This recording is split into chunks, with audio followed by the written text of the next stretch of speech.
ह्या ॲक्टिव्हिटीशी नक्षलवादाच्या बाबतीतलं कुठलाही संबंध नाही, तर त्याचा निष्पाप त्यातला बळी जाऊ नये.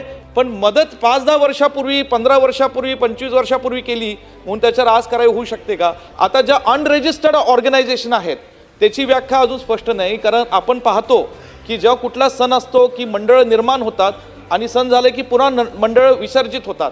ह्या ज्या अनरेजिस्टर्ड ऑर्गनायझेशनमध्ये ही सभासद जे असतात ही बदलत राहतात आणि म्हणून जेव्हा ती बदलत राहतात अनरेजिस्टर्ड संस्थांवर नेमकं शासनाचं नियंत्रण अशा ॲक्टिव्हिटीज प्रिव्हेंट करण्याकरता, नक्षलवाद प्रिव्हेंट करण्याकरता हे नियंत्रण सरकारचं कसं राहील ह्याच्यावरही बारीक लक्ष ठेवलं पाहिजे. कारण त्याच्या निष्पाप कुठल्या व्यक्तीचा, महाराष्ट्राच्या नागरिकाचा ज्याचा चुकून त्याच्याशी काहीतरी वेगळ्या पद्धती संबंध जुडला असेल, पण त्याचा ह्या ॲक्टिव्हिटीशी नक्षलवादाच्या बाबतीतलं कुठलाही संबंध नाही, तर त्याचा निष्पाप त्यातला बळी जाऊ नये हा मला मुद्दा या ठिकाणी आपल्या सर्वांच्या समोर मांडण्यात. विश्वजित कदम यांनी जे सांगितलं की पैसा पुरवला म्हणून, असं नाही आहे. पैसा पुरवताना तुमचा इंटेंट काय महत्त्वाचा आहे.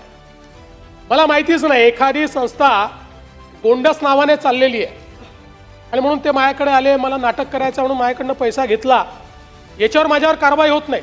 पण मला हे माहिती आहे की ही संस्था देशविघातक कार्य करणार आहे आणि तरी देखील जर मी त्याला पैसा दिला असा पुरावा असेल तर माझ्यावर याच्या अंतर्गत कारवाई होईल.